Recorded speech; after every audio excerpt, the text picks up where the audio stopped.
নমস্কার, good evening. আপনারা দেখতে শুরু করেছেন পশ্চিমবাংলা এবং সীমাঞ্চলের fastest growing and most lovable digital platform News Today India. আমি জব্বার আলী আমার সহপ্রতিনিধি সৌমিকের সঙ্গে এই মুহূর্তের গুরুত্বপূর্ণ নাইট আপডেট নিয়ে আপনাদের সঙ্গে হাজির হয়েছি। আপনাদের জানানোর চেষ্টা করব ঠিক বৃষ্টি বিঘ্নিত উত্তরবঙ্গে এবং দক্ষিণবঙ্গে বলা চলে ম্যারমেরে হতে বসেছিল শারদোৎসব বা দুর্গোৎসবের প্রস্তুতি, কিন্তু তারপরেই প্রকৃতির বিরূপ রূপ থেকে যখন সেটি হচ্ছে একটু ভালো দিকে এগোচ্ছে, ঠিক সেই সময় কিন্তু ধীরে ধীরে সব ক্লাব প্রতিষ্ঠান থেকে শুরু করে বারোয়ারি পূজা, সার্বজনীন দুর্গোৎসব, বাড়ির পুজোতে কিন্তু রীতিমতো প্রস্তুতির তৎপরতা তুঙ্গে।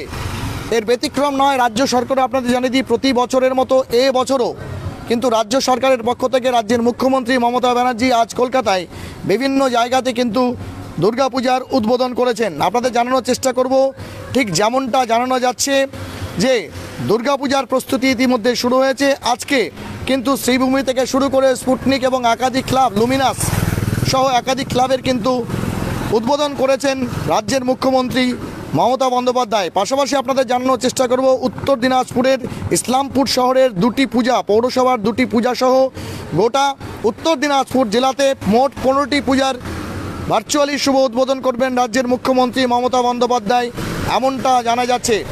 আপনাদের জানিয়ে দিই, জেলা প্রশাসন সূত্রে যেমনটা জানা যাচ্ছে, ইসলামপুর শহরের ক্ষেত্রে ইসলামপুর পৌরসভার শ্রী শ্রী দুর্গা মন্দির, এনএস রোড এবং ইসলামপুর পৌরসভার কেএমসি অর্থাৎ কমল মেমোরিয়াল ক্লাব এবং তার পাশাপাশি রায়গঞ্জ মিউনিসিপ্যালিটির ক্ষেত্রে অমর সুব্রত, রায়গঞ্জ মিউনিসিপ্যালিটির ক্ষেত্রে প্রতিবাদ ক্লাব, রায়গঞ্জ ব্লকের ক্ষেত্রে রূপাহার যুব সংঘ, হেমতাবাদ ব্লকের ক্ষেত্রে বাঙ্গালবাড়ি রেলওয়ে দুর্গাপূজা কমিটি, ইটাহার ব্লকের ক্ষেত্রে ইটাহার থানা সার্বজনীন দুর্গাপূজা কমিটি, কালিয়াগঞ্জ ব্লকের ক্ষেত্রে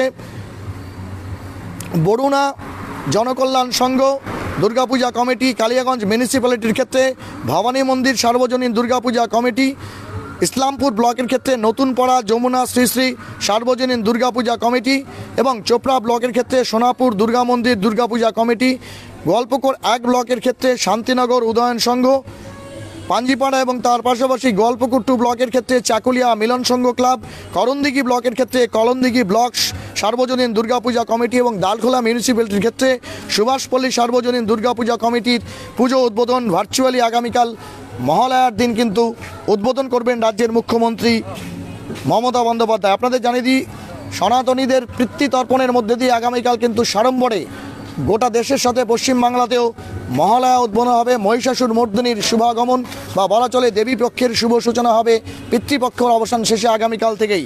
আপনাদের সকলকে নিউজ টুডে ইন্ডিয়া পরিবারের পক্ষ থেকে অগ্রিম মহালয়ার প্রীতি শুভেচ্ছা এবং অভিনন্দন। পাশাপাশি আপনাদের জানিয়ে দিই, বাঙালির সার্বজনীন উৎসব বা বাংলার আবেগের উৎসব দুর্গোৎসবে আগামীকাল কিন্তু একাধিক ক্লাব প্রতিষ্ঠান বিভিন্ন সামাজিক কর্মসূচি গ্রহণ করেছে।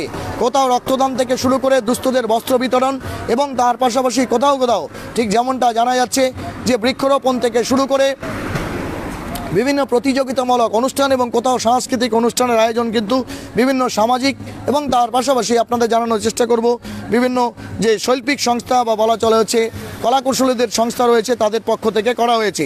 কালকে গোটা শহর এবং উত্তর দিনাজপুর জেলায় বিভিন্ন কর্মসূচির পাশাপাশি রয়েছে গান্ধী জয়ন্তী, জাতির জনক গান্ধীজির জন্মজয়ন্তী উপলক্ষে কাল কিন্তু সাড়ম্বরে বিভিন্ন সরকারি এবং বেসরকারি প্রতিষ্ঠানে তার জন্মজয়ন্তী পালন হলেও সরকারিভাবে কিন্তু আগামীকাল ছুটির দিন এবং এই ছুটির দিনে আপনাদের জানিয়ে দেওয়ার চেষ্টা করি, উত্তর দিনাজপুর জেলার ইসলামপুর মিউনিসিপ্যালিটির অন্তর্গত 2টি হচ্ছে পূজা কমিটি। সেটি হচ্ছে শ্রী শ্রী দুর্গা মন্দির, এনএস রোড, ইসলামপুর বাজার সমিতি রিক্রিয়েশনাল ক্লাব পরিচালিত এই পূজা কমিটি, ইসলামপুর পৌরসভার অন্তর্গত কেএমসি অর্থাৎ কমল মেমোরিয়াল ক্লাব, তার পাশাপাশি রায়গঞ্জ মিউনিসিপ্যালিটির ক্ষেত্রে অমর সুব্রত, রায়গঞ্জ মিউনিসিপ্যালিটির ক্ষেত্রে প্রতিবাদী ক্লাব, রায়গঞ্জ ব্লকের ক্ষেত্রে রূপহার যুব সংঘ, হেমতাবাদ ব্লকের ক্ষেত্রে বাঙ্গালবাড়ি রেলওয়ে দুর্গাপূজা কমিটি, ইটাহার ব্লকের ক্ষেত্রে ইটাহার থানাপাড়া সার্বজনীন দুর্গাপূজা কমিটি, কালিয়াগঞ্জ ব্লকের ক্ষেত্রে বরুণা জনকল্যাণ সংঘ দুর্গাপূজা কমিটি, কালিয়াগঞ্জ মিউনিসিপ্যালিটির ক্ষেত্রে ভবানী মন্দির সার্বজনীন দুর্গাপূজা কমিটি, ইসলামপুর ব্লকের ক্ষেত্রে নতুনপাড়া যমুনা শ্রী শ্রী সার্বজনীন দুর্গাপূজা কমিটি,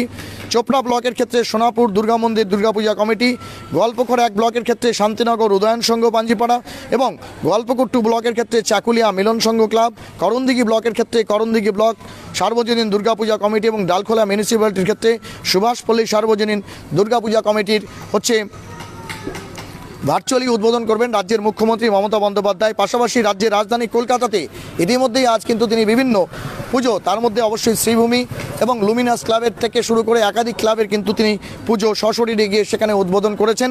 ভার্চুয়ালি একযোগে কালকে রাজ্যের বিভিন্ন জায়গায় বিভিন্ন জেলাতে কিন্তু আরও অন্যান্য পূজা কমিটিগুলো রয়েছে, ভার্চুয়ালি তিনি শুভ উদ্বোধন করবেন। ঠিক যেই মুহূর্তে আপনাদের জানিয়ে দেওয়ার চেষ্টা করি, একদিকে প্রাকৃতিক বিপর্যয় এবং তার প্রতি পাশাপাশি বলা চলে রাজনৈতিক টানাপোড়েনের মধ্যে এবছরের শারদোৎসব 2024 অনুষ্ঠিত হচ্ছে। ঠিক সেই ক্ষেত্রে কতটা সাযুজ্যপূর্ণভাবে এবং সাড়ম্বরে ক্লাব কমিটিগুলোর পক্ষ থেকে হচ্ছে সেই ভার্চুয়াল উদ্বোধনের জন্য প্রস্তুতি থাকে, সেদিকে আমাদের নজর থাকবে। কিন্তু আপনাদের জানিয়ে দিই, ইতিমধ্যেই ভার্চুয়ালি উদ্বোধনের সেই চিঠি কিন্তু জেলা শাসক থেকে শুরু করে মহকুমা শাসক এবং অবশ্যই পুলিশের শীর্ষকর্তা থেকে শুরু করে অবশ্যই ওসি লেভেল পর্যন্ত এবং ব্লক লেভেলের ক্ষেত্রে বিডিও পর্যন্ত এবং সংশ্লিষ্ট যে ক্লাব কর্তৃপক্ষ রয়েছে তাদের কাছে কিন্তু সেই চিঠি ইতিমধ্যে পৌঁছে গেছে। পুলিশের পক্ষ থেকে এবং প্রশাসনের পক্ষ থেকে কিন্তু তৎপরতা শুরু হয়েছে এবং সেই তৎপরতা কিন্তু আগামীকাল আরও তুঙ্গে উঠবে এমনটাই জানা যাচ্ছে। আপনাদের জানিয়ে দিই, বেলা 1টার পর থেকে কিন্তু এই কর্মসূচি থাকবে এবং প্রশাসনের পক্ষ থেকে যেমনটা জানানো হয়েছে সমস্ত জায়গাতেই অবশ্যই হোয়াইট স্ক্রিন বা জায়ান্ট স্ক্রিনের পাশাপাশি হচ্ছে ভার্চুয়াল মোডে উদ্বোধন করবার জন্য যেই ধরনের হচ্ছে ইনস্ট্রুমেন্টস দরকার, ডিজিটাল ইনস্ট্রুমেন্টস আর কিন্তু সমস্ত ব্যবস্থাপনা এবং তার পাশাপাশি পুলিশ নিরাপত্তা ব্যবস্থা সব কিছু থাকবে। আমরা অবশ্যই সেখানে হচ্ছে ভার্চুয়াল উদ্বোধন যেখানে হচ্ছে সেখান থেকে সরাসরি আপনাদের সেই চিত্র দেখানোর চেষ্টা করব। পাশাপাশি রাজ্যের মুখ্যমন্ত্রী তথা মমতা বন্দ্যোপাধ্যায় তিনি হচ্ছেন দুর্গাপূজার ঠিক উৎসবের সময়কালে ঠিক যেই পকর থেকে পিতৃপক্ষের অবসানের পর দেবীপক্ষের শুভ সূচনা, ঠিক সেই মুহূর্তে বঙ্গবাসীর জন্য বা ভারতবাসীর জন্য কী বার্তা দেন সেদিকে আমাদের নজর থাকবে। এতক্ষণ আমাদের সঙ্গে লাইভে প্রতিবেদনটি দেখার জন্য অনেক ধন্যবাদ। এভাবেই সব খবর সবার আগে পেতে জুড়ে থাকতে হবে পশ্চিমবাংলা এবং সীমাঞ্চলের fastest growing and most level digital platform News Today ইন্ডিয়ায়। পাশাপাশি প্রথম পর্বের এই পুজো উদ্বোধনের পরেই আপনাদের জানিয়ে দিই, বৃষ্টি বিধৌত উত্তরবঙ্গে এবং দক্ষিণবঙ্গে বহু গুরুত্বপূর্ণ পূজা কমিটি, বিশেষ করে সার্বজনীন পূজা কমিটিগুলি কিন্তু তারা তাদের হচ্ছে দুর্গোৎসবের যে প্রস্তুতি সেই প্রস্তুতি পুরোভাবে হচ্ছে কমপ্লিট করতে পারেনি। স্বাভাবিকভাবে দ্বিতীয় ফেজে আরও কোনো পুজো প্যান্ডেল বা হচ্ছে পুজো প্রস্তুতি পুজোর হচ্ছে পুজো কমিটিদের পুজো উদ্বোধন রাজ্যের মুখ্যমন্ত্রী ভার্চুয়ালি করেন কিনা সেদিকে আমাদের নজর থাকবে। কিন্তু আপনাদের জানিয়ে দিই, ইতিমধ্যেই প্রশাসনের পক্ষ থেকে এবং জনপ্রতিনিধিদের মধ্যে এই বার্তা ছড়িয়ে দেওয়ার পরেই কিন্তু তাদের মধ্যে তৎপরতা তুঙ্গে রয়েছে। আগামীকাল দুপুর 1টার পর থেকেই কিন্তু এ বিষয়ে আরও বেশি তৎপরতা আমরা লক্ষ্য করব এবং আপনাদের জানিয়ে দেওয়ার চেষ্টা করি। ইতিমধ্যেই নিউজ টুডে ইন্ডিয়া পরিবারের পক্ষ থেকে গুরুত্বপূর্ণ যে পুজোগুলো যারা ইতিমধ্যেই কম বেশি প্রায় 70%-রও বেশি প্রস্তুতি সেরে ফেলেছেন, সেখানে কিন্তু আমরা পূজা প্রস্তুতি দেখিয়েছি। তাদের কর্মসূচি কী রয়েছে, সামাজিক কর্মসূচি থেকে এই পুজোর দিনগুলো তারা কিভাবে কাটাবেন এবং কী কী অনুষ্ঠান সূচি থাকছে সে বিষয়ে আমার সহপ্রতিনিধি সৌমিক থেকে শুরু করে গৌরব, শ্রেয়সী তারা কিন্তু ইতিমধ্যেই আপনাদের কাছে প্রতিবেদন প্রকাশ করেছেন। পরবর্তী রাজনৈতিক সমস্ত খবর, আপডেট, প্রমোশনস এবং ইভেন্টসগুলো দেখতে জুড়ে থাকতে হবে পশ্চিমবাংলা এবং সীমাঞ্চলের fastest growing and most lovable digital platform. বৃষ্টি বিদায় হলেও আপনাদের জানিয়ে দিই, ফের ভাদ্র মাসের পরে আশ্বিন মাসে যেই ধরনের গরম আমরা হচ্ছে সাধারণত প্রত্যাশা করে থাকি সেটি কিন্তু বলা চলে নেই। বলা চলে তাপমাত্রার পারদ কিন্তু অনেকটাই উপরে রয়েছে। স্বাভাবিকভাবেই ঠিক হিউমিডিটি বা আপেক্ষিক আর্দ্রতা এবং সেই সঙ্গে বলা চলে নিম্নচাপের কারণে যে বৃষ্টির ভ্রুকুটি হচ্ছে পূর্ব বা প্রাক পুজো পরিস্থিতিতে আমরা দেখে লক্ষ্য করেছিলাম। আবহাওয়া দপ্তর অনুযায়ী যেমনটা জানা যাচ্ছে যে সেই পুজোর সময়কালে কিন্তু সেই বৃষ্টির ভ্রুকুটি কিন্তু মাথাচাড়া দিতে পারে এবং সেক্ষেত্রে আবার কিন্তু বিপর্যস্ত পরিস্থিতি তৈরি হতে পারে। সেই সমস্ত বিষয়গুলোকে মোকাবিলা করবার জন্য পূজা কমিটি থেকে প্রশাসন কীভাবে তৎপরতার সঙ্গে কাজ করছে সেদিকেও আমাদের নজর থাকবে। সহপ্রতিনিধি শ্রমিকের সঙ্গে আমি Jabbar Ali, chief reporter, news Today India. আপাতত বিদায় নিচ্ছি। দেখা হচ্ছে খুব তাড়াতাড়ি, খুব শীঘ্রই। জুড়ে থাকুন নিউজ টুডে ইন্ডিয়ায়।